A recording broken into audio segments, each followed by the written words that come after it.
কাছের লোক হই, যদি আমরা জানি যে পিএম আমাকে ভালোবাসে, প্রেসিডেন্ট আমাকে ভালোবাসে, কেমন লাগবে? ভালো লাগবে। আর যদি আমরা এটা জানতে পারি যে রব্বে কারীম আল্লাহ রব্বুল ইজ্জা ওয়াল জালাল তিনি আমাকে ভালোবাসেন, কেমন লাগবে আমাদের? এই ভালোবাসাকে আমরা বলে বোঝাতে পারবো? পারবো না। এটাই আমরা চাই, এটাই আমাদের জীবনের টার্গেট, কামনা, ঠিক কিনা? তো একজন প্রকৃত মুমিন সেই যে আল্লাহর সান্নিধ্য পেতে চায়, আল্লাহ তাআলার ভালোবাসা সে পেতে চায়। এবং মজার ব্যাপার হচ্ছে আল্লাহ তাআলা সুস্পষ্ট স্টেটমেন্টের মাধ্যমে কালামুল্লাহ মাজিদে তিনি জানিয়ে দিয়েছেন তিনি কাদেরকে কাদেরকে ভালোবাসেন। আজকের এই আলোচনায় আমরা সেটাই জানার চেষ্টা করব যে বিশেষ কিছু গুণান্বিত ব্যক্তি আছে যারা এই সৌভাগ্যের অধিকারী, যাদেরকে আল্লাহ তাআলা ভালোবাসেন বলে তিনি কোরআনে জানিয়েছেন। আমরা যেন সেই সমস্ত গুণগুলো আমাদের নিজেদের মধ্যে ধারণ করতে পারি। আল্লাহ তাআলা আমাদের তৌফিক দান করুন। আমরা সবাই আওয়াজ করে পড়ে আমিন। প্রিয় ভাই এবং বোনেরা, শুরুতেই একটা ইন্ট্রোডাক্টরি কথা বলে রাখি, ভূমিকা কথা মূল আলোচনায় যাওয়ার আগে। সেটা হচ্ছে আমাদের প্রত্যেকের মনে রাখতে হবে যে আল্লাহ তাআলা ভালোবাসা পাওয়ার প্রধান শর্ত হচ্ছে রাসূল সাল্লাল্লাহু আলাইহি ওয়াসাল্লামকে ভালোবাসা, তার অনুসরণ করা। This is the first and foremost reminder tonight. আজকের প্রথম রিমাইন্ডার এটা যে আমরা যে আল্লাহর ভালোবাসা পেতে চাই, এটার প্রধানতম শর্ত হচ্ছে আল্লাহ রাসূল সাল্লাল্লাহু আলাইহি ওয়াসাল্লামের অনুসরণ করতে হবে। ওনার অনুসরণ বাদ দিয়ে আল্লাহর ভালোবাসা কোশ্চিনকালেও পাওয়া যাবে না।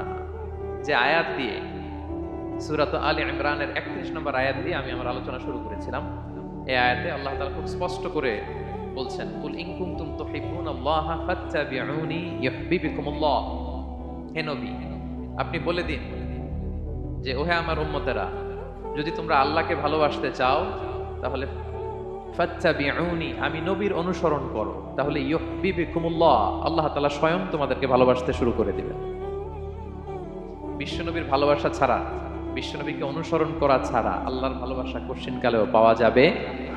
কাজী নজরুল ইসলাম খুব চমৎকার করে ওনার কবিতায় লিখেছেন, আল্লাহকে যে পাইতে চায় হাজরাতের অনুসরণে, আরশ কুরসি লৌহ কালাম না চাইতে পেয়েছে সে, রসুল নামে রশি ধরে যেতে হবে খোদার ঘরে, নদী তরঙ্গে যে পড়েছে ভাই দরিয়াতে সে আপনি মেশে, হাজরাতের অনুসরণে আরশ কুরসি লৌহ কালাম না চাইতে পেয়েছে সে। সুবহানাল্লাহ পড়ে। রাসূল সাল্লাল্লাহু আলাইহি ওয়াসাল্লামের অনুসরণের মধ্য দিয়ে আল্লাহ তাআলার ভালোবাসাটা অর্জন করতে হবে। এর বাইরে যে আল্লাহ তাআলার ভালোবাসা কোশ্চিনকালেও পাওয়া যাবে না। এবং রাসূল সাল্লাল্লাহু আলাইহি ওয়াসাল্লাম ঠিক যতটুকু করেছেন ঠিক অতটুকুই করতে হবে, এর চেয়ে বেশি করা যাবে না। রাসূল সাল্লাল্লাহু আলাইহি ওয়াসাল্লামের চাইতে কি বেশি মুত্তাকি হওয়া সম্ভব? সবাই বলেন নাই। রাসূল সাল্লাল্লাহু আলাইহি ওয়াসাল্লামের চাইতে বেশি বুজুর্গ হওয়া সম্ভব? ওনার চাইতে বেশি আল্লাহওয়ালা হওয়া সম্ভব? ওনার চাইতে বেশি আল্লাহ তাআলার কাছে প্রিয় ব্যক্তিত্ব হওয়া সম্ভব? কোশ্চিনকালে অসম্ভব। রাসূল সাল্লাল্লাহু আলাইহি ওয়াসাল্লামের সময়কালে কিছু সাহাবারা রাসূল সাল্লাল্লাহু আলাইহি ওয়াসাল্লামের স্ত্রীদের কাছে জানতে চেয়েছিল যে উম্মুল মুমিনিন, আপনারা বলুন যে রাসূল সাল্লাল্লাহু আলাইহি ওয়াসাল্লামের আমল কেমন ছিল? আমরা তো মসজিদে দেখি, বাইরে দেখি, ঘরে ওনার আমল কেমন আমাদের জানতে বড্ড মনে চায়। তো রাসূল সাল্লাল্লাহু আলাইহি ওয়াসাল্লামের স্ত্রীরা বললেন যে উনি এমন এমন আমল করেন, এইভাবে নফল রোজা রাখেন, শেষ রাতে তাহাজ্জুদ করেন, এইভাবে তাসবিহ পড়েন, কোরআন তেলাওয়াত করেন, জিকির করেন। হাদিসে এসেছে যে কাআন্নাহুম তাকাল্লুহা, তাদের কাছে এটা কেমন যেন কম মনে হইল। তারা একটা বড় এক্সপেকটেশন নিয়ে আসছিল, মানে বিশাল একটা, রাসূল সাল্লাল্লাহু আলাইহি ওয়াসাল্লাম সব নবীদের নবী, না জানে কি আমল করে ঘরের ভিতরে। কিন্তু যখন রাসূল সাল্লাল্লাহু আলাইহি ওয়াসাল্লাম স্ত্রীদের কাছে শুনলো এই আমল তিনি করেন ঘরের ভিতরে, ওনারা হতাশ। হায়রে, ভাবছিলাম এত এত আমল করে, এই মাত্র এরকম আমল করে, এগুলো তো আমরাও করি। কাআন্নাহুম তাকাল্লুহা, হাদিসে এসেছে ওনাদের কাছে এটা খুব কম মনে হইলো। তো তারা একে অপরকে বলতে লাগলো যে এর কারণ হচ্ছে কদ গুফিরা লাহু মা তাকাদ্দামা মিন যামবিহি ওয়া মা তাআখার। আল্লাহ তাআলা তো রাসূল সাল্লাল্লাহু আলাইহি ওয়াসাল্লামের আগের পরের সব গুনাহ মাফ করে দিয়েছেন। ওনার তো আদতে কোনো গুনাহই নেই, কিন্তু আল্লাহ তাআলার ঘোষণা হচ্ছে নবী হে, আপনার আগের পরের সব গুনাহ মাফ করে দিলাম। তো সাহাবারা বলতেছেন এর কারণ হচ্ছে ওনার কোনো গুনাহই নেই, সব মাফ, এজন্য ওনার কম করলেও হয়, আমাদের তো এত কম করলে চলবে না। কথা বুঝতে পেরেছেন? তো ওনারা ভাবলো যে না, আমাদের তো আমল বাড়াইতে হবে, তো কি করতে হবে? একজন বলল, আমি সারা রাত নামাজ পড়বো, আমি আর ঘুমাবো না। এখন থেকে সারা রাত কি করব? নামাজ পড়বো, আমি আর ঘুমাবো না। আরেকজন বলল, তাহলে আমি সারা বছর রোজা রাখবো, রোজা ভাঙবো না, সারা বছর টানা রোজা, যেহেতু বেশি বেশি করতে হবে। আরেকজন বলল, আমি স্ত্রীদের সাথে আর মেলামেশা করবো না, আমার স্ত্রীদের সাথে আমি আমার মতো বৈরাগ্য জীবনযাপন করবো। তো এই কথা যখন রাসূল সাল্লাল্লাহু আলাইহি ওয়াসাল্লাম শুনলেন, রাসূল সাল্লাল্লাহু আলাইহি ওয়াসাল্লাম ওনাদেরকে ডেকে পাঠালেন। ডেকে বললেন, আনতুমুল্লাযীনা কুলতুম কাযা ওয়া কাযা, তোমরা কি এমনটা এমনটা বলছো? তারা ভয়ে বলতেছে, ইয়া রাসূলুল্লাহ, জি আমরা তো এরকম করে ফেলছি, বলে ফেলছি। তখন রাসূল সাল্লাল্লাহু আলাইহি ওয়াসাল্লাম বললেন, ওয়াল্লাহি ইন্নী লা আখশাকুম লিল্লাহি ওয়া আতকাকুম লাহু, আল্লাহর শপথ করে বলছি, আমি তোমাদের মধ্য থেকে আল্লাহকে সবচেয়ে বেশি ভয় পাই। আমি সবচেয়ে বড় মুত্তাকি, আমার চেয়ে বেশি কেউ আল্লাহকে ভয় পেতে পারে না। তা আমি সবচেয়ে বড় মুত্তাকি, আমি সবচেয়ে বেশি আল্লাহর প্রিয় ভাজন, আমি আল্লাহর সবচেয়ে বেশি ভয় পাই। এরপরেও আমি রাতে ঘুমাই, আবার নামাজও পড়ি। সোম বৃহস্পতিবারে রোজা রাখি, বাকি দিনগুলোতে আমি খাই। আমার তো 11 জন স্ত্রী, আমি সবার সাথে মেলামেশা করি। কই স্ত্রী মেলামেশায়, রোজা রাখা না রাখায়, রাতে ঘুম এবং তাহাজ্জুদ, এই যে ব্যালেন্স করে যে আমি জীবন পরিচালনা করি, এতে আমার মুত্তাকি হইতে তো কোনো সমস্যা হয়নি। আমি শ্রেষ্ঠ নবীর এই মর্যাদা অক্ষুণ্ণ রাখতে তো আমার সমস্যা হয়নি, তোমাদের সমস্যা কোথায়? তখন তিনি একটা অসাধারণ উক্তি করেছিলেন। তিনি বলেছিলেন, ফামান রাগিবা আন সুন্নতি ফালাইসা মিন্নি, যে আমার সুন্নতকে অবজ্ঞা করে, মানে আমার যে পন্থা এটা অনুসরণ না করে অন্য কিছু যে করতে চায়, ফালাইসা মিন্নি, সে আমার দলভুক্ত নয়। আল্লাহু আকবার! কি ভারসাম্যবোধ, কি ব্যালেন্সড লাইফস্টাইল, কি পরিমিতি বোধ তিনি আমাদের শিখিয়েছেন। তাহলে বোঝা গেল সারা রাত ইবাদত করলেই ওটা শ্রেষ্ঠ ইবাদত হয় না।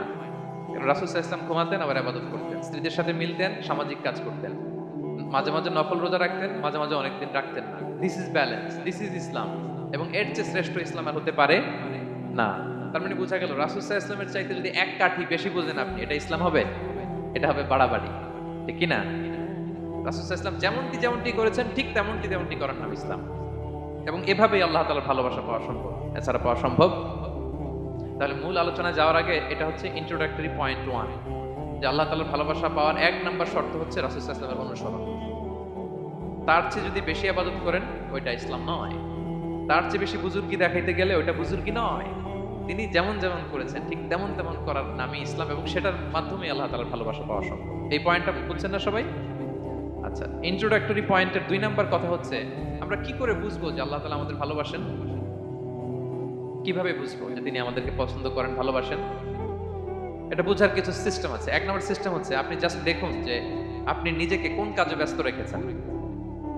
আপনি আপনাকে কোন কাজে ব্যস্ত রেখেছেন, আপনার লাইফস্টাইলের দিকে তাকান, লুক অ্যাট ইউর লাইফস্টাইল, আপনি নিজেই বুঝে যাবেন। আপনি যদি দেখেন যে না, আপনার ভালো ভালো কাজে আপনার ব্যস্ততা, আপনার এঙ্গেজমেন্ট ভালো লোকদের সাথে, আপনার সার্কেলটা ভেরি গুড সার্কেল, ভালো কাজে আপনার মন টানে, আপনি ভালো কাজ করেন, যদি আপনার কার্যক্রম এরকম হয়, তাহলে বুঝে নেবেন আল্লাহ তাআলা আপনাকে ভালোবাসেন। আলহামদুলিল্লাহ। আর যদি দেখেন না, যত আকাম কুকাম আছে ওইটার সবার আগে আপনি, যেই কাজে আল্লাহর ক্রোধ আসে, আল্লাহ রাগ হয়ে যান, যেই কাজ ইসলামে করার নিষেধ, যেটাতে তার অসন্তুষ্টি, ওই কাজে আপনার এঙ্গেজমেন্ট, ইনভলভমেন্ট, আপনার সার্কেলগুলো এরকম, তাহলে বুঝে নেবেন আল্লাহ ভালোবাসা, এই মহা সৌভাগ্য আপনার কপালে জোটে নাই। তাহলে এটা হচ্ছে একটা সিস্টেম। আল্লাহ আপনাকে ভালোবাসেন কিনা এভাবে বুঝবেন যে আপনি নিজেকে কোন কাজে ব্যস্ত রেখেছেন, একটু দেখুন, আপনি মিলাতে পারবেন। 2 নাম্বার পদ্ধতি হচ্ছে এটা বোঝার যে তিনি আমাকে ভালোবাসেন কিনা, সেটা হচ্ছে পৃথিবীবাসী আপনাকে ভালোবাসে কিনা এটা একটু দেখেন। এই পৃথিবীর ভালো মানুষগুলোর কাছে আপনার একটা গ্রহণযোগ্যতা আছে কিনা এটা দেখেন। এটা দেখলে আপনি বুঝতে পারবেন। সহিহ মুসলিমের একটা ছোট হাদিস শেয়ার করি। রাসূল সাল্লাল্লাহু আলাইহি ওয়াসাল্লাম বলেছেন যে ইন্নাল্লাহা ইযা আহাব্বা আবদান দাআ জিবরিল ফাকালা ইন্নী উহিব্বু ফুলানান ফাআহিব্বা। আল্লাহ তাআলা যখন কোনো বান্দাকে ভালোবাসে তখন তিনি জিবরাইলকে ডেকে বলেন, হে জিবরাইল, আমি আমার এই বান্দাকে ভালোবাসি, তুমিও তারে ভালোবাসো। ফায়ুহিব্বুহু জিবরিল, জিবরাইল আলাইহিস সালাম তারে ভালোবাসতে শুরু করে। শুধু এখানেই না, সুম্মা ইউনাদি ফিস সামা, তারপরে তিনি আকাশে একটা অ্যানাউন্সমেন্ট করেন। ফায়াকুল, তিনি বলেন যে ইন্নাল্লাহা ইউহিব্বু ফুলানান ফাআহিব্বু, ও আকাশবাসীরা, ও ফেরেশতারা, আল্লাহ তাআলা তার এই বান্দাকে ভালোবাসে, তোমরা সবাই তারে ভালোবাসো। তখন ফায়ুহিব্বুহু আহলুস সামা, গোটা আকাশবাসী তারে ভালোবাসতে শুরু করে, মানে ফেরেশতারা। তো আল্লাহ তাআলা এবং সকল ফেরেশতারা যখন তাকে ভালোবাসতে শুরু করে, রাসূল সাল্লাল্লাহু আলাইহি ওয়াসাল্লাম বললেন সুম্মা ইউদাউ লাহুল কবুলু ফিল আরদ, তখন পৃথিবীতে তার গ্রহণযোগ্যতা বাড়িয়ে দেওয়া হয়। তার অ্যাকসেপ্টেন্স বাড়িয়ে দেওয়া হয়, সবার কাছে তার একটা গ্রহণযোগ্যতা আছে, সবাই তাকে ভালোবাসে। এটা হচ্ছে একটা পদ্ধতি যে আল্লাহ তাআলা আপনাকে ভালোবাসে কিনা আপনি নিজেই বুঝবেন, যে পৃথিবীবাসী আপনাকে ভালোবাসে কিনা, আপনার কলিগরা আপনাকে ভালোবাসে কিনা, আপনার বন্ধুরা আপনাকে ভালোবাসে কিনা, আপনার নেইবররা আপনাকে ভালোবাসে কিনা, পৃথিবীর ভালো মানুষগুলোর কাছে আপনার গ্রহণযোগ্যতা আছে কিনা। যদি থাকে বুঝবেন আল্লাহ তাআলা আপনাকে ভালোবাসে, ঠিক কিনা? আল্লাহ তাআলা আমাদেরকে যেন ওই কাতারে শামিল করেন, আমরা পড়ি আমিন। তাহলে আলোচনার টপিক আল্লাহ তাআলা যাদেরকে ভালোবাসেন। শুরুতে আমরা জানলাম ভালোবাসার পদ্ধতি হচ্ছে, প্রক্রিয়া হচ্ছে একটাই, রাসূল সাল্লাল্লাহু আলাইহি ওয়াসাল্লামের পুঙ্খানু অনুসরণ, তার চেয়ে বেশিও না কমও না, হুবহু অনুসরণ, ঠিক কিনা? 2 নম্বরে জানলাম কি করে বুঝবো, নিজের দিকে তাকান, আপনি কি করেন, what's your activity, what's your engagement, নিজেই বুঝবেন। আর দেখেন যে আশেপাশের মানুষ আপনার ব্যাপারে কি বলে। পৃথিবীবাসী যদি আপনারে পছন্দ করে, তার মানে আল্লাহ তাআলা আপনারে পছন্দ করে। সবাই বুঝতে পেরেছেন? আচ্ছা, এবার সরাসরি কোরআনে চলে যাই, মূল টপিক বিশ্লেষণে। আল্লাহ তাআলা অনেক শ্রেণীর ব্যক্তিকে ভালোবাসেন বলে তিনি ঘোষণা করেছেন। তিনি বলেছেন যে আমি তাদেরকে ভালোবাসি। এর মধ্যে 1 নাম্বার হচ্ছে আল মুহসিনুন। একটু আমার সাথে সাথে বলেন, আল মুহসিনুন। মুহসিনুন মানে হচ্ছে যে ইহসান করে, মানে অন্যের প্রতি অনুগ্রহ দেখায়, অনুগ্রহশীল, অন্যের প্রতি দয়াশীল, অনুগ্রহশীল, এই সমস্ত বান্দাদের আল্লাহ ভালোবাসেন। আল্লাহ বলেন, ওয়া আনফিকু ফি সাবিলিল্লাহি ওয়া লা তুলকু বিআইদিকুম ইলা তাহলুকা ওয়া আহসিনু ইন্নাল্লাহা ইউহিব্বুল মুহসিনিন। তিনি বলেন যে তোমরা আল্লাহর রাস্তায় দান করো আর নিজেরা নিজেদেরকে ধ্বংসের মুখে ঠেলে দিও না, আর তোমরা ইহসান করো অন্যের প্রতি, কারণ ইন্নাল্লাহা ইউহিব্বুল মুহসিনিন, আল্লাহ তাআলা মুহসিনিনদের ভালোবাসেন। মানে যারা অন্যের প্রতি অনুগ্রহ দেখায়, অন্যের প্রতি দয়া পরবশ, তাদেরকে আল্লাহ ভালোবাসেন। সুবহানাল্লাহি ওয়া বিহামদিহি। তাহলে পেয়ে গেলাম, মিলায় নেন যে অন্যের প্রতি সফট কর্নার, অন্যের প্রতি দয়া, অনুকম্পা, হেল্পিং হ্যান্ড, হেল্প করার মানসিকতা, অন্যের দুঃখে কাঁদা, এই মাইন্ডসেট, এই মেন্টালিটি আমাদের আছে কিনা একটু মিলিয়ে নেন।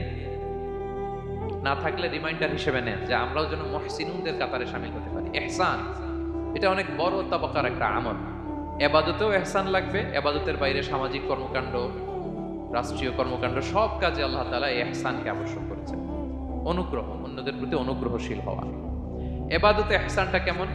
সাইয়েদনা জিবরাইল আলাইহিস সালাম রাসূল সাল্লাল্লাহু আলাইহি ওয়াসাল্লামকে জিজ্ঞেস করেছিলেন যে ইয়া রাসূলুল্লাহ ফাখবিরনি আনিল ইহসান, ইহসান আবার কি, আমাকে একটু বলেন।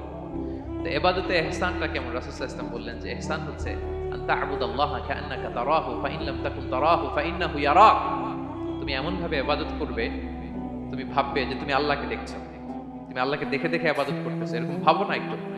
আর এটা ভাবতে যদি কষ্ট হয়, অন্তত এতটুকু তো ভাবো যে আল্লাহ তোমায় দেখছেন। এতটুকু ভাবা যাবে না? আমরা যখন নামাজ পড়ি, আমাদের প্রত্যেকটা সালাতের মুহূর্তে আমাদের এটা ভাবতে হবে যে আল্লাহ তাআলা কিন্তু আমাকে দেখছেন। এই যে আমি ফিস করে সুবহানা রাব্বিয়াল আলা পড়ি, সুবহানা রাব্বিয়াল আযীম পড়ি, আমি তাসবিহ পড়ি, আমার রুকু সেজদা সবকিছু আমার আল্লাহ দেখছেন। এই সেন্স, এই অনুভূতি যদি আপনার মধ্যে থাকে, এটাই হচ্ছে ইবাদতের ইহসান। আর ইবাদত ছাড়া আমাদের দৈনন্দিন কাজ, পারিবারিক কাজ, সামাজিক কাজ, এই সমস্ত কাজেও কিন্তু আল্লাহ তাআলা ইহসানকে আবশ্যক করেছেন। প্রিয় ভাই এবং বোনেরা, অন্যের প্রতি অনুগ্রহ করাটাকে তিনি কি করেছেন? আবশ্যক করেছেন। একটা ছোট্ট হাদিস শুনি। হাদিসে রাসূল সাল্লাল্লাহু আলাইহি ওয়াসাল্লাম ইরশাদ করছেন যে ইন্নাল্লাহা তাবারাকা ওয়া তাআলা কাতাবাল ইহসানা আলা কুল্লি শাই। আল্লাহ তাআলা সব কিছুর উপর ইহসানকে আবশ্যক করেছেন, সব কিছুর উপর। মুমিনের সব কাজে ইহসান থাকতে হবে, অন্যের প্রতি অনুগ্রহের পরশ থাকতে হবে।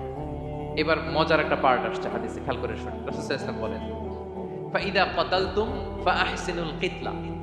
আল্লাহ তাআলা সব জায়গায় ইহসানকে আবশ্যক করেছেন। এমন কি ফাইদা কাতালতুম, যখন তোমরা কতল করবে কাউকে, ফাআহসিনুল কিতলা, ইহসানের সাথে কতল করো।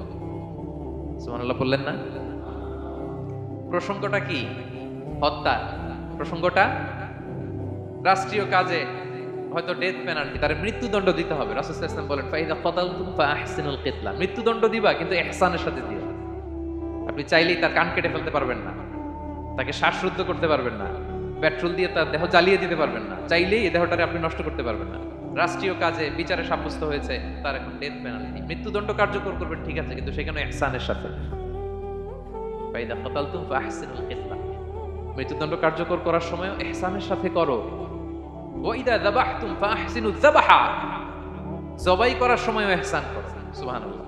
করতেছি জবাই, করতেছি কি, তো মেরে ফেলতেছি প্রাণীটাকে খাওয়ার জন্য, স্লটারিং, লিটারালি আমি ছুরি চালাচ্ছি ওর গলায়, ফিনকি দিয়ে রক্ত বেরোবে এখনই, মেরে ফেলতেছি, কিন্তু যা মনে চায় আপনি কোপাতে পারবেন? কুরবানির পশুকে কষ্ট দিতে পারবেন? না, আমরা এই ভুলটা করি। রাসূল সাল্লাল্লাহু আলাইহি ওয়াসাল্লাম দেখেন আরো স্পেসিফিক করে বলছেন যে ওয়ালিউহিদ্দা আহাদুকুম শাফরাতাহু ওয়ালিউরিহ দাবিহাতাহু, তোমরা জবাইয়ের সময় তোমাদের ছুরিটাকে ধার করে নিও যাতে করে প্রাণীটা কম কষ্ট পায়। সুবহানাল্লাহ। আমরা অনেক সময় ভুল করে ফেলি। আমরা গরু শোয়ানোর পরে এই রশি কোথায়, এই ছুরি কোথায়, এই কষাই কোথায়, এই যে 7 জনের নামে জবাই হবে এদের নাম কোথায়, গরুটাকে আমরা কষ্ট দিচ্ছি। রাসূল সাল্লাল্লাহু আলাইহি ওয়াসাল্লাম বলে না, মুমিনের প্রতিটি কাজে ইহসানের পরশ থাকে। তারা প্রাণী জবাই করবে ঠিকই খাওয়ার জন্য, কিন্তু এখানেও ইহসান করতে হবে, ঠিক কিনা? তারা মৃত্যুদণ্ড কার্যকর করবে, ডেথ পেনাল্টি রাষ্ট্রীয় আইনে, কিন্তু যেমন মনে হচ্ছে তেমন করা যাবে না। ওইখানেও ইহসান রাখার দরকার আছে না নাই? প্রিয় ভাইয়েরা, এই ইহসানকে যারা মেনটেন করে জীবনের সব কাজে, আল্লাহ তাদেরকে বড্ড ভালোবাসে, বড্ড পছন্দ করে। তো আমরা যেন সবাই সবার প্রতি ইহসান করি।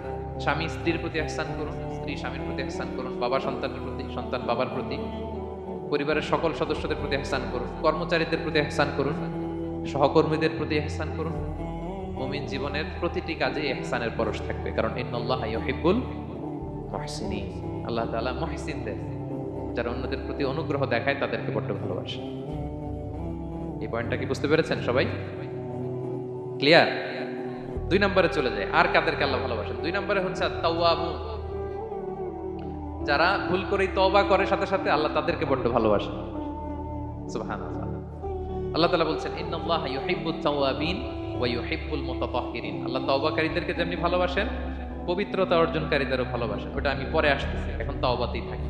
তাহলে 2 নম্বরে হচ্ছে ইন্নাল্লাহা ইউহিব্বুত তাওয়াবিন। 2 নম্বরে হচ্ছে কাদেরকে ভালোবাসেন? তওবাকারীদেরকে তিনি বড্ড ভালোবাসেন। দেখেন রাসূল সাল্লাল্লাহু আলাইহি ওয়াসাল্লাম কি বলে, তিনি বলেন ওয়াল্লাহি ইন্নী লা আস্তাগফিরুল্লাহ ওয়া আতুবু ইলাইহি ফিল ইয়াউমি আকসারা মিন 70 মাররা। আল্লাহর শপথ, আমি বিশ্বনবী প্রতিদিন 70 বারেরও বেশি তওবা পড়ি। যার আগেও কোনো গুনাহ নাই, পরেও কোনো গুনাহ, উনি তওবা করে কয়বার? 70 বার। আমাদের তো কোনো গুনাহ টুনা নাই, তাই না? হ্যাঁ, আমাদেরও গুনাহ আছে নাকি? বস্তা ভরা। তো বিশ্বনবী যদি 70 বার তওবা করেন ডেইলি বেসিস, আমাদের করা দরকার কয়বার? যার যার কাছে ছেড়ে দিলাম, বলেন। 70,000 বার করা দরকার, ঠিক কিনা? প্রিয় ভাইরা, তাওবা কি? তাওবা মানে ফিরে আসা আল্লাহর কাছে। ভুল করেছি, অনুতপ্ত হয়ে আল্লাহর কাছে ফিরে আসবো, এটার নাম তাওবা। To return back to your Lord, আল্লাহর কাছে ফিরে আসবেন। এই ফিরে আসাটাকে আল্লাহ খুব পছন্দ করেন। এখানেই শয়তান আর আমাদের মধ্যে পার্থক্য। শয়তান ভুল করে করছি তো করছে, ওইটার মধ্যেই সে অটল অবিচল, ক্ষমার চাইনি। কিন্তু আমরা সকালে ভুল করে দুপুরে মাফ চাই, দুপুরে করে রাতে মাফ চাই, আজকে ভুল করে কালকে মাফ চাই, ঠিক কিনা? এই মাফ চাওয়াটাকে, ফিরে আসাটাকে, তার গুনাহগার বান্দা অনুতপ্ত হয়ে, রিয়েলাইজেশন হয়ে, বুঝতে পেরে ফিরে আসাটাকে তিনি বড্ড পছন্দ করেন, বড্ড পছন্দ করেন। এজন্য ভুল আমাদের হবে প্রিয় ভাইরা। আল ইনসান মিনান নিসিয়ান, আমাদের নামটাই এসেছে ভুল থেকে, আমরা ভুলে যাই, ভুল হয়ে যায় আমাদের। কিন্তু ক্ষমার রাস্তা, তওবার রাস্তা খোলা আছে না নাই? এটা হচ্ছে আমাদের জন্য আশা, হোপ। আমরা হোপফুল, সবসময় আশাবাদী।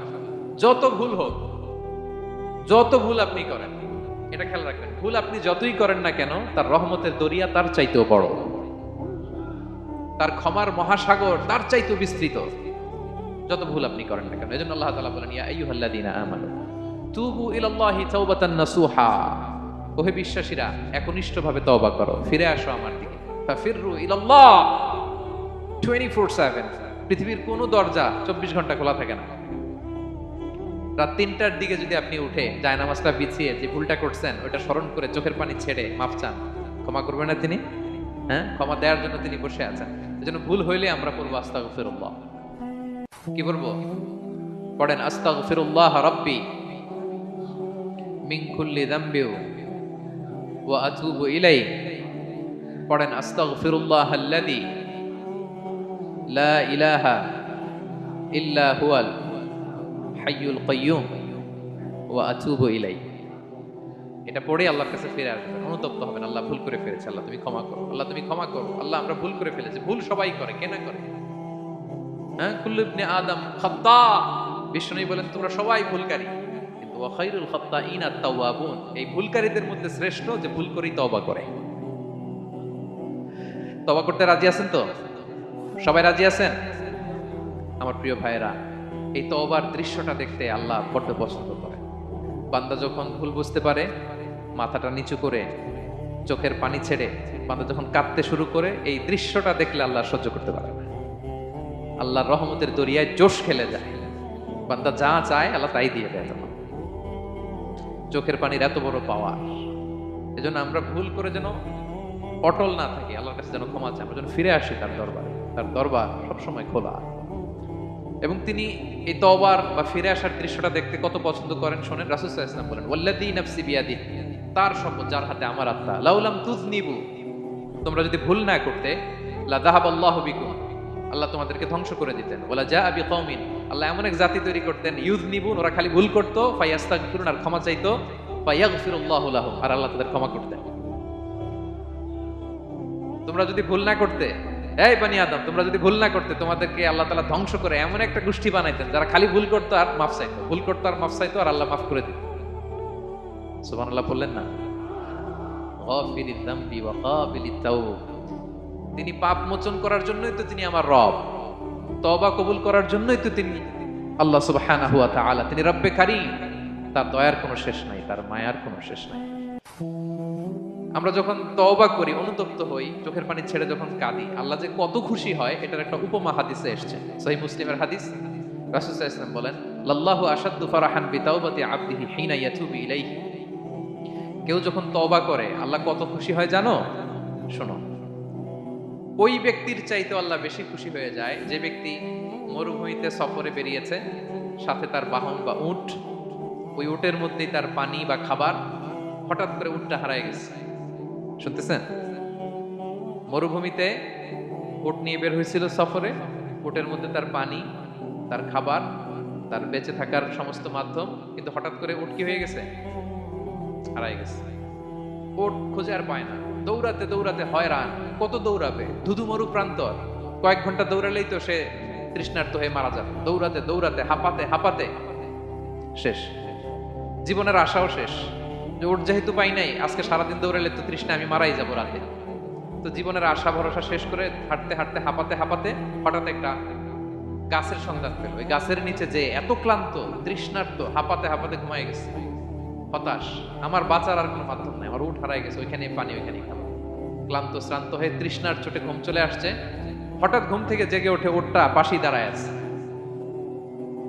যে ওটের উপরে তার পানি এবং খাবার ছিল, পুরা মরুভূমিতে দৌড়াইতে দৌড়াইতে আবার সন্ধ্যাবেলায় এসে মালিকের সামনে দাঁড়ায় আছে। সে ঘুম থেকে উঠে তাড়াতাড়ি করে রশি ধরে ফেলছে উটের। পুরোটা হাদিসের অনুবাদ শোনাচ্ছি। তো উটের রশি ধরে বেচারা এত খুশি, এত খুশি, এত খুশি, যে খুশির চোটে ও বলতে আরম্ভ করছে, আল্লাহুম্মা আনতা আবদি ওয়া আনা রাব্বুক, আল্লাহ তুমি আমার গোলাম, আমি তোমার রব, তুমি দয়া করে এই ওটটা ফিরাই দিছো, আজকে তুমি ওটটা ফিরাই না দিলে আমি তো মরে যেতাম। আল্লাহ প্রশংসা তোমার। খুশির চোটে, কিসের চোটে? খুশির চোটে কথা উল্টায় গেছে।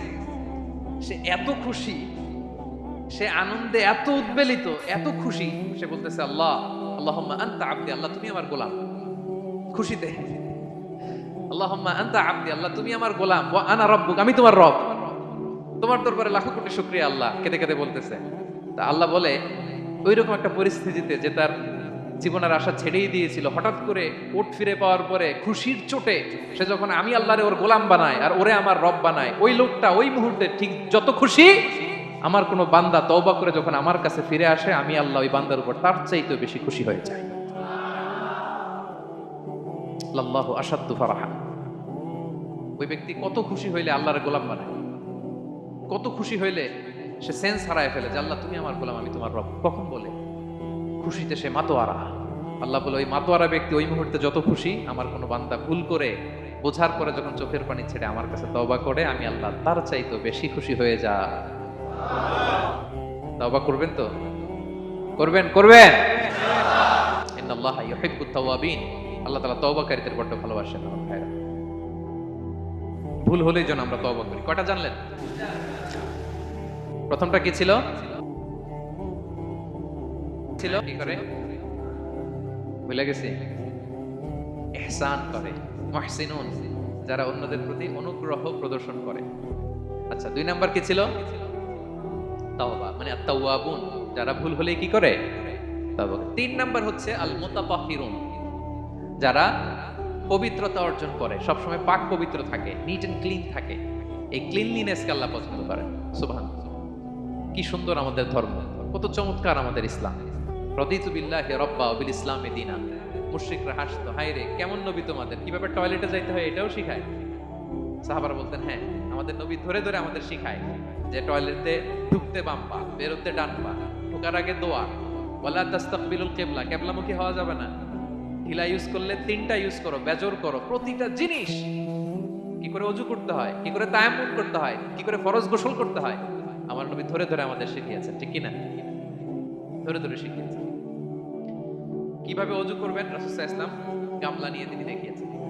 কিভাবে তায়াম্মুম করবেন মাটিতে বাড়ি দিয়ে তায়াম্মুম করে দেখিয়েছেন। কেমন করে মেসওয়াক করবেন দেখিয়েছেন। কিভাবে আতর ইউজ করবেন দেখিয়েছেন। ক্লিনলিনেসের যত দিক হতে পারে সব বিশ্বনবী আমাদের শিখিয়েছেন। এমনকি কালামুল্লাহ মাজিদে আল্লাহ তাআলা আমাদেরকে সুস্পষ্ট জানিয়েছেন, ইয়া আইয়ুহাল্লাযীনা আমানু ইযা কুমতুম ইলা সলাতি ফাগসিলু উজুহাকুম, যখন নামাজে দাঁড়াবা আগে ওযু করো। ফাগসিলু উজুহাকুম, যারা আরবি বোঝেন, আগে মুখ ধুয়ে নাও। ওয়া আইদিয়াকুম ইলাল মারাফিক, তারপরে দুই হাত কোণই পর্যন্ত ধুয়ে নাও। ওয়ামসাহু বিরুসিকুম, তারপর মাথা মাসে করে নাও। ওয়া আরজুলাকুম ইলাল কাবাইন, এরপরে টাকনু পর্যন্ত 2 পা ধুয়ে নাও। ওযু হয়ে গেল না? হয়েছে না? এবার ধরে ধরে আমাদেরকে শেখানো হয়। যদি গোসল ফরজ হয়, ওয়া ইন কুনতুম জুনুবান ফাত্তাহহারু, গোসল ফরজ হলে গোসল করে নাও। এখন ওযু গোসলের জন্য পানি নাই, তো ওযু আর গোসলের জন্য যদি পানি না থাকে, ফালাম তাজিদু মাআন ফাতায়াম্মামু সাঈদান তাইয়িবা, পবিত্র মাটি দিয়ে তায়াম্মুম করতে। ওযুও শিখাইলো কোরআন, তায়াম্মুমও শিখাইলো কোরআন। পাক পবিত্র হওয়ার, ক্লিনলিনেসের যত আয়োজন আছে সব আল্লাহর কোরআনে আছে না নাই? সব আল্লাহ তাআলা আমাদেরকে জানিয়ে দিয়েছেন। এবং আম্মা জান আয়েশা রাদিয়াল্লাহু তাআলা আনহা আল্লাহ রাসূল সাল্লাল্লাহু আলাইহি ওয়াসাল্লামকে জিজ্ঞেস করেছিলেন, ইয়া রাসূলুল্লাহ, কিয়ামতের দিন এত নবীর উম্মত, কোটি কোটি মানুষ, আপনি আপনার উম্মতকে চিনবেন কি করে? এত মানুষ থাকবে, আপনি কি করে চিনবেন? রাসূল সাল্লাল্লাহু আলাইহি ওয়াসাল্লাম বললেন, ইন্না উম্মতি ইয়াতুনা ইয়াউমাল কিয়ামাতি গুররাম মুহাজ্জালিনা মিন আসারিল wudu। তিনি বললেন, ওযুর চিহ্ন দেখে আমি আমার উম্মত চিনব। আমার যে সমস্ত উম্মতেরা ওযু করে নামাজ পড়েছে, ওযুর পানি তাদের গায়ের যেই যেই জায়গায় লেগেছে, এই জায়গাগুলো কিয়ামতের দিন রেডিয়াম বাতির মতো জলজল জলজল করে জ্বলতে থাকবে। আমি এটা দেখে চিনে ফেলবে আমার উম্মত, নামাজি, পাক্কা নামাজি। আল্লাহু আকবার। এবং অতিরিক্ত পবিত্রতা অর্জনের জন্য কিছু সাহাবীদেরকে আল্লাহ স্পেশালি কোরআনে অ্যাপ্রিশিয়েট করেছেন। তারা হচ্ছে মসজিদে কুবা পল্লীর আশেপাশে যে সাহাবারা, তারা অতিরিক্ত পবিত্রতা অর্জন করতেন। আল্লাহ তাআলা বলেন, ফিহি রিজাল ইউহিব্বুনা আন ইয়াতাতাহহারু, এই মসজিদে কুবার আশেপাশে এমন কিছু মুসল্লি আছে যারা পছন্দ করে পবিত্রতা অর্জন করতে, বেশি পবিত্রতা অর্জন করতে তারা পছন্দ করে। আর আল্লাহু ইউহিব্বুল মুত্তাহিরিন, আল্লাহ তাআলা অতিরিক্ত পবিত্রতা অর্জনকারীকে ভালোবাসেন, পছন্দ করেন। সুবহানাল্লাহ পড়েন। তো তাদের প্রশংসা যখন আল্লাহ তাআলা কোরআনে করলেন, বিষ্ণু ইসলাম তাদেরকে ডাকলেন, বললেন, ও কুবাপল্লীর সাহাবীরা, ঘটনা কি? তোমাদের নাম বিশেষভাবে আল্লাহ তাআলা কোরআনে উল্লেখ করেছে যে ফিহি রিজালুন ইউহিব্বুনা আন ইয়াতাতাহহারু, কি তোমাদের এমন গুণ, তোমরা কিভাবে পবিত্রতা অর্জন করো? তারা বলতে আরম্ভ করলো যে নাতাওয়াদ্দাউ লিস-সালাহ, আমরা নামাজের সময় ওযু করি, ওয়া নাগতাসিলু মিনাল জানাবা, গোসল ফরজ হলে গোসল করি, ওয়া নাস্তানজি বিল মা, আর পানি দিয়ে ইস্তেনজা করি। সুবহানাল্লাহ, এই পানি দিয়ে ইস্তেনজা করাটা আল্লাহ পছন্দ করেছেন। ওনাদের সময় ওনারা পানি দিয়ে ইস্তেনজা করতো না, পাথর দিয়ে, ঢিলা দিয়ে তারা ক্লিন হয়ে যেত। এর কারণ হচ্ছে তাদের খাদ্য প্রক্রিয়াটা এমন ছিল, ড্রাই ফ্রুট খেত, তো খেজুর, গোশত, রুটি, তো তাদের স্টুলটা ওইরকম হইতো। আরবের লোকদের অনেকের এই স্টুলটা এরকম হয়। যেমন আমাদের যখন কখন কোষ্ঠকাঠিন্য হয়, তখন দেখবেন যে আমাদেরও এরকম হয়। তো আমরা যখন স্টুল পাস করি, তখন আমাদের এই পায়ুপথটা মূলত বেরিয়ে আসে, স্টুল পাস করে, আবার পায়ুপথ আমাদের দেহের ভেতরে চলে যায়। ফলে যখন কারো কোষ্ঠকাঠিন্য হয়, তখন দেখা যায় যে তারা টিস্যু ইউজ করা লাগে না। আমাদেরও কখনো কখনো এরকম হয় না? হয়। তো ওনাদের সারা বছর একই রুটিন, ওনাদের আসলে টিস্যু ইউজ করা লাগে না, আমাদের স্টুলটাই এরকম। কিন্তু এরপরেও ওই সাহাবারা এক্সট্রা পানি ইউজ করতেন। আমরা যেমনি কল ঘোরালেই পানি, ওই সময় পানি এত অ্যাভেলেবল ছিল না, সপ্তাহে একদিন গোসল করার সুযোগ পেতেন। পানি মানে এটা গোল্ডের মতো দাম, ডায়মন্ডের মতো দাম পানি মরুভূমিতে। তো তারা বলে, ওয়ানাস্তানজি বিল মা, আমরা পানি জমিয়ে রাখি, সেই পানি দিয়ে ইস্তেনজা করি।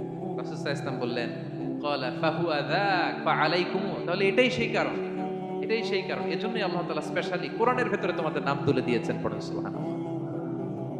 আমরা যেন এই পবিত্রতাকে গুরুত্ব দেই প্রিয় ভাইয়েরা, কারণ আল্লাহ তাআলা তিনি বলছেন ইন্নাল্লাহা ইউহিব্বুত তাওয়াবিন, তিনি তাওবাকারীদের যেমনি ভালোবাসেন, ওয়া ইউহিব্বুল মুতাতাহহিরিন, তিনি পবিত্রতা অর্জনকারীদেরকে ভালোবাসেন। আমরা যেন ওযু করার সময় খুব ভালোভাবে করি। রাসূল সাল্লাল্লাহু আলাইহি ওয়াসাল্লাম যখন বললেন ওযুর পানি যেখানে লাগে ওটা জলজল করে জ্বলবে, তো আবু হুরায়রা রাদিয়াল্লাহু তাআলা আনহু হাত তো ধুইতে হয় কোনি পর্যন্ত, উনি এতটুকু ধুইতেন। উনি বলতেন যে কিয়ামতের দিন আমার হাত এতটুকু পর্যন্ত জলজল করবে। কি মাইন্ডসেট! সুবহানাল্লাহ। আমরা যেন এই ক্লিনলিনেসের সর্বোচ্চ নাজরানা পেশ করি, সর্বোচ্চটা যেন আমরা সবসময় মেসওয়াক করা, পারফিউম ইউজ করা, ওযু গোসল যেন আমরা করি, ফলে আমরা মুতাতাহহিরিন, পবিত্রদের অন্তর্ভুক্ত হতে পারবো। আল্লাহ তাআলা পবিত্রদের বড় ভালোবাসেন। বুঝতে পেরেছেন? তাহলে 1 নম্বরে মুহসিনুন, যারা ইহসান করে, 2 নম্বরে যারা তাওবা করে, 3 নম্বরে যারা পবিত্র থাকে, 4 নম্বরে আল মুত্তাকুন, যারা আল্লাহ তাআলাকে ভয় পায়। আল্লাহ তাআলা বলছেন বালা মান আওফা বিআহদিহি ওয়াত্তাকা ফাইন্নাল্লাহা ইউহিব্বুল মুত্তাকিন। হ্যাঁ, যারা ওয়াদা রাখে, আল্লাহকে ভয় করে, আল্লাহ তাআলা এই মুত্তাকিদের বড় ভালোবাসেন। মুত্তাকি অর্থাৎ আল্লাহর সচেতনতা, আল্লাহ ভীরুতা যাদের ভেতরে আছে, যে কোনো পরিস্থিতিতে তারা ভাবে যে আল্লাহ তাআলা আমাকে দেখছেন, এই সেন্স, এই অনুভূতি যার মধ্যে আছে সে মুত্তাকি। তা আমরা মানুষের সামনে যেভাবে যেরকম সৎ থাকি, আমরা যদি মানুষের চক্ষুর আড়ালেও সৎ থাকি তাহলে আমরা মুত্তাকি। বুঝতে পেরেছেন? মুত্তাকির তাকওয়ার অনেক সংজ্ঞা আছে, অনেক সংজ্ঞা। সবচেয়ে সহজ সংজ্ঞা হচ্ছে মানুষের সামনে আমরা যতটা ভালো, আমার প্রাইভেট লাইফে যদি আমি ততটা ভালো হই তাহলে আমি মুত্তাকি। একটু যোগ বিয়োগ দিয়ে নেন নিজের সাথে নিজে, যে আমি পাবলিকলি যতটা ভালো, প্রাইভেটলি ততটা ভালো কিনা। যদি হই তো আমি মুত্তাকি। ওমর ফারুক রাদিয়াল্লাহু তাআলা আনহু একবার উবাই ইবনে কাবকে বললেন, ইয়া উবাই মা হুয়া তাকওয়া, আল্লাহ কোরআনে এত তাকওয়ার কথা বলেছেন, তাকওয়াটা কি? উনি প্রশ্নের উত্তর না দিয়ে উনিও প্রশ্ন করলেন। উনি বললেন হাল সালাকতা তরিকান তাশাউ, ইয়া আমিরাল মুমিনিন, আপনি কি কখনো মরুভূমিতে কাঁটাযুক্ত রাস্তা দিয়ে হেঁটেছেন? উনি বললেন হেঁটেছি। তো কিভাবে হেঁটেছেন? দেখেন কেমন উত্তর দেয় এক সাহাবী আরেক সাহাবী। যেখানে যে রাস্তায় কাঁটা আছে, ক্যাকটাস আছে, গুলমলতা, কিভাবে হেঁটেছেন?